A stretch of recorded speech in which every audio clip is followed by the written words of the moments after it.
thank you all for coming out to Mitsuwa. We come here one weekend a year to do something that's really special, and that is to actually honor the magnificence of these beautiful giant bluefin tuna. And this fish in front of you is as it sits, and that's called dressed. It's 472 pounds. That would mean with about a 20% loss, this fish was somewhere in the upper 500-pound range when it was round, when it was whole. This particular fish comes from Spain. Bluefin tuna are what are called highly migratory species. That means that these fish travel all around the world. And believe it or not, many of these fish are also right in our local waters at certain times of the year.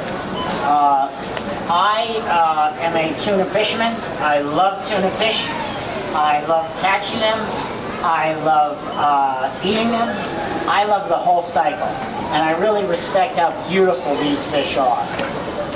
Anywhere along the way, if anyone has any questions, let me know. What I'd like to talk about is, of course, the giant bluefin, but also the other major tuna fish in our diet and what we normally eat. There are basically a few different kinds. The one kind, of course, is the one right in front of you. That's the giant bluefin tuna. These fish grow to about 1,500 pounds, is one of the largest ones that was ever caught on rod and reel. It was 1,496 pounds exactly. And giant bluefin are the king of kings when it comes to sushi. They are phenomenal. The other tuna, which is very popular, is called big eye tuna. Big eye tuna are in our local waters as well. They grow to about 400 pounds. They don't grow anywhere as large as giant bluefin. They have different migratory patterns. They are very, very good eating also for sushi. Not considered top of the line. Top of the line, once again, is the giant bluefin. But big eye are very popular. When you go to a restaurant and ask for grilled tuna, usually it's yellowfin tuna. They get to about 400 pounds and are also excellent. The last one I'll talk about here is longfin tuna, also known as albacore. Longfin around here is not used too much for sushi. Believe it or not, on the West Coast, they use it more. But longfin only get to about 80 or 90 pounds.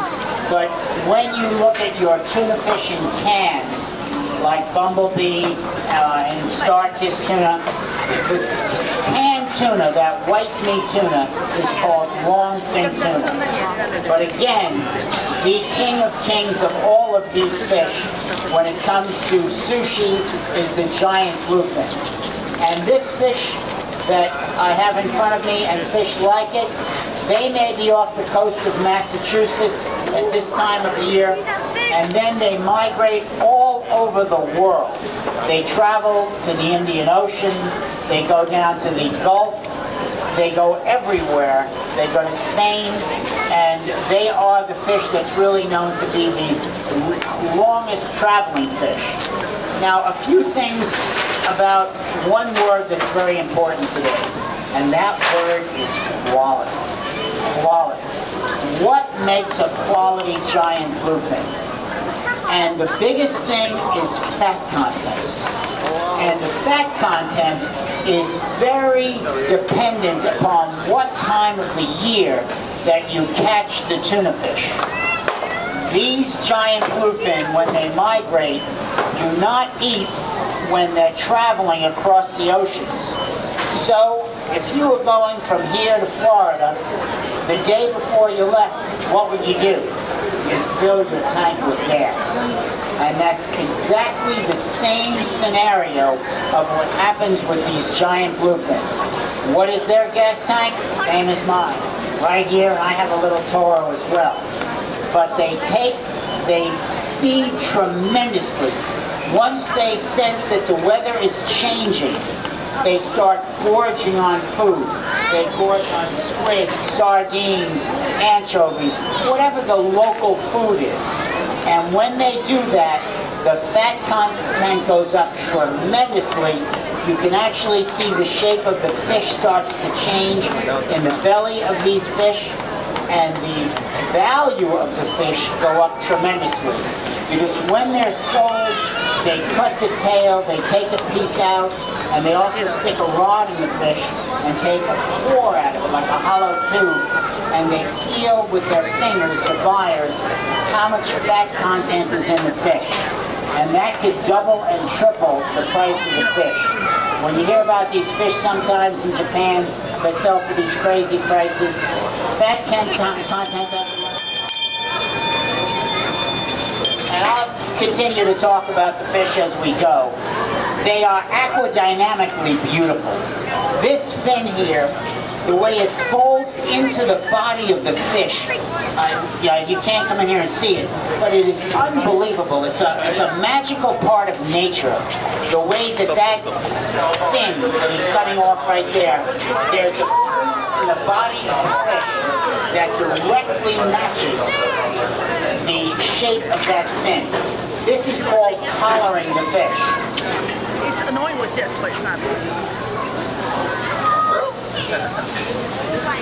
And by the way, that same situation on this side, there's a fin in here.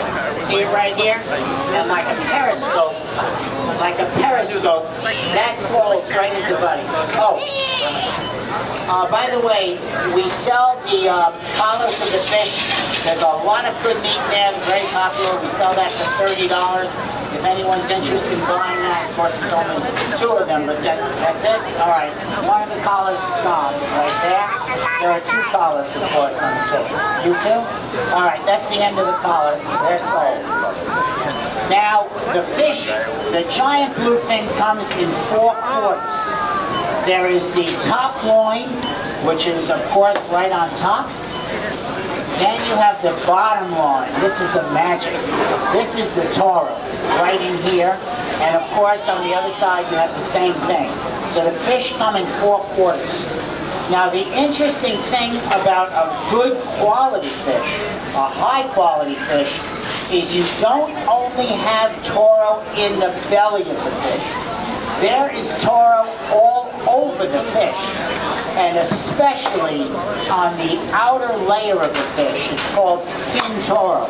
When he quarters the fish, I'm going to bring it around to you to show you that you actually can see where the fish gets lighter in color because there's more white fat as you get towards the outside of the fish.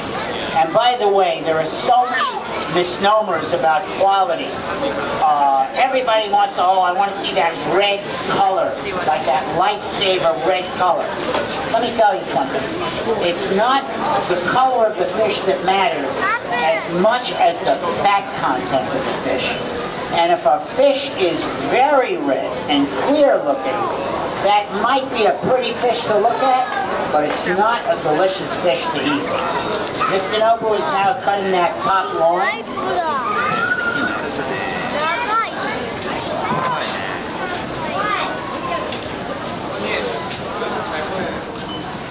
And by the way, and I don't work for the company here, I don't work for this, I just am a fisherman that loves to come in and talk.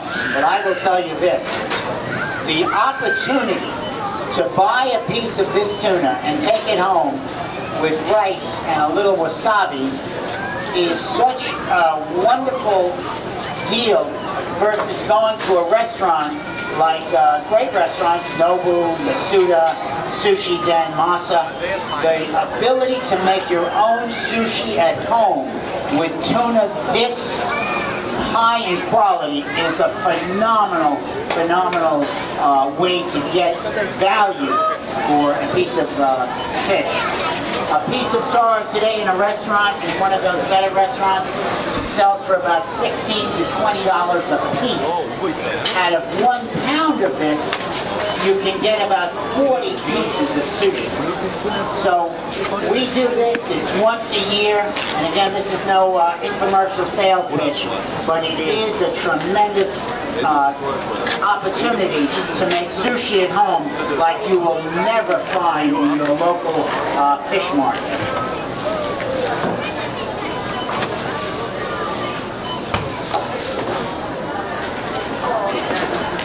I can just see in this fish, the amount of fat in this fish is incredible. Incredible. Your typical local sushi markets are not going to be serving sushi with tuna that looks like this.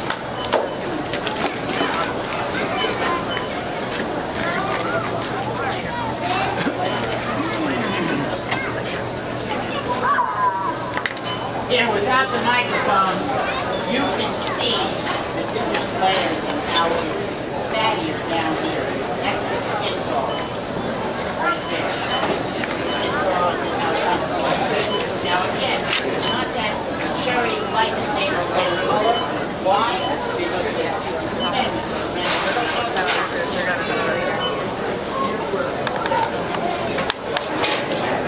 That's the skin tone. That's the richness.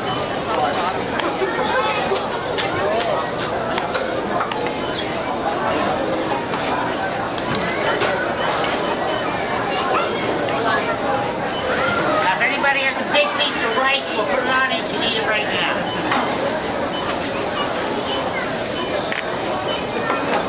See how it's whiter down there?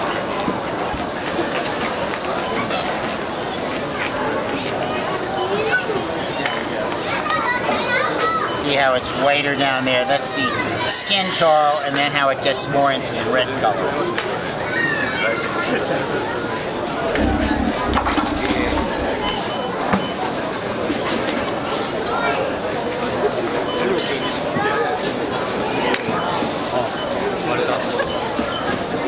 And again, it's the way the fish is taken care of. You have to get the heat out of these fish, especially when they're caught with rods and reels. The fish has to be brought into the boat, it has to be bled correctly, and then it has to be best put into saltwater brine underwater so the fish doesn't what they call burn. That's where the heat of the fight of the fish affects the quality because it's so hot after, you know, that it affects the way the meat looks and also the way the meat tastes.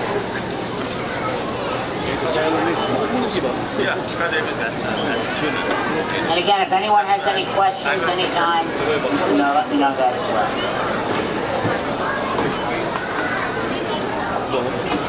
What he's doing there is he's scooping up, even in between the bones, they scoop it out with a spoon. That's part of the fish as well. But I don't know if you all can see how much fat, the white in here, how much fat is in this fish. Absolutely incredible.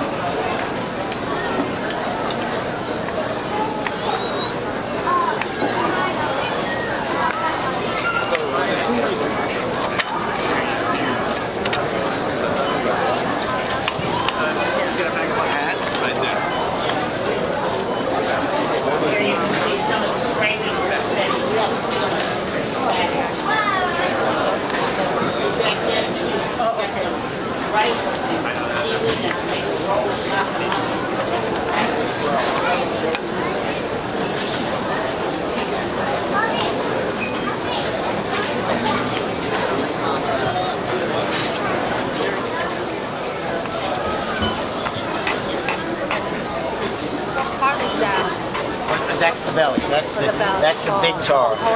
Yes. Wow. This is it. You are talking about a sushi extraordinaire experience when you talk about the belly of a giant bluefin of a quality like this. So how much would that go for that whole thing? I don't know how much. I'll find out how much it is a pound. I'll ask. And the regular? How much? Regular is $39.99. And the regular non-taro is $39.99. Excuse me? 52. $52.99. $52.99. It's in between the real heavy taro and then also the regular shoulder part of the fish.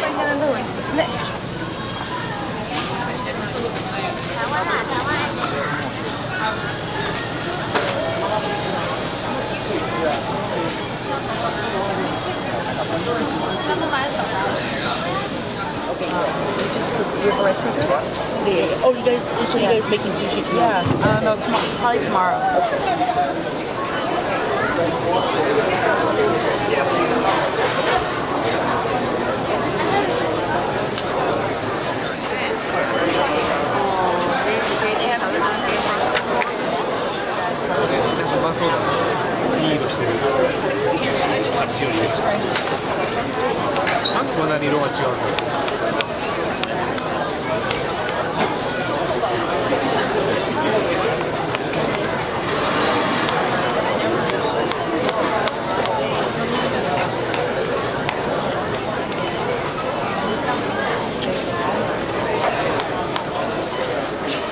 Let me tell you something.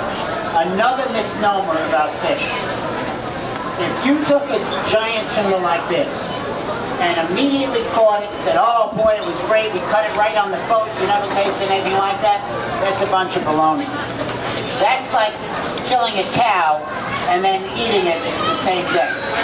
What do you hear with a cow? What word? Aged beef. There's no doubt that when you get a large fish like that, you keep it in salt water brine for 3 to 4 days at least before that fish is ready to be cut up and eaten.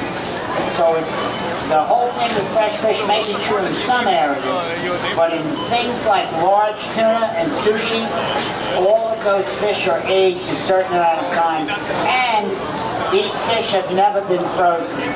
You know, this tuna comes here by air when it does come from overseas, and at different times of the year, because of the migration patterns, different areas are best known where to get the fish, like I talked about before. If you catch a giant bluefin in our waters here off of New York or Massachusetts in May or June, that is not a quality fish. Why? Because the fish just migrated from somewhere far away and it got to Massachusetts in May or June. What happened? It burnt up all of its energy and the meat does not have a lot of fat. I'll give you another example. I don't know if anybody likes to eat blue claw crabs. Blue claw crabs, the best time to buy the blue claws and eat them is October, November. Why?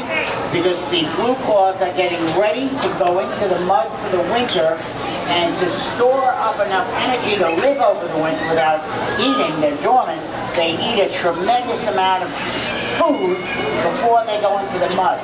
So you crack open a blue claw crab that you steam in October, November, and that meat is bursting out of the shell.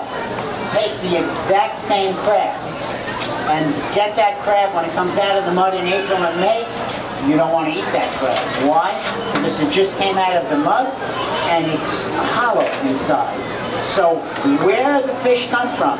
October, November, the best time to get fish in an area like ours because the fish are migrating. And that spot of where they migrate and where they're going is of course constantly.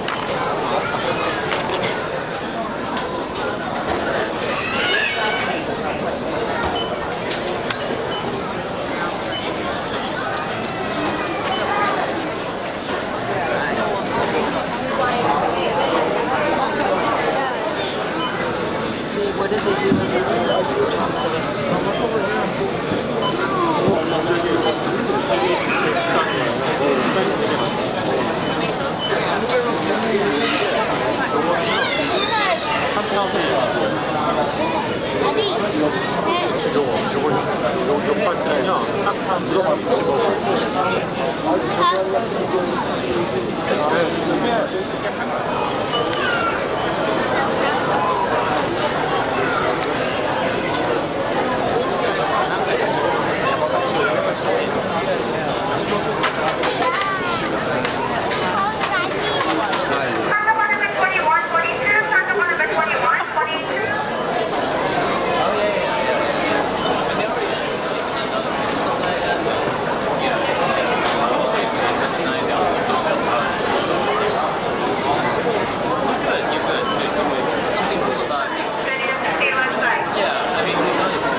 hugely different.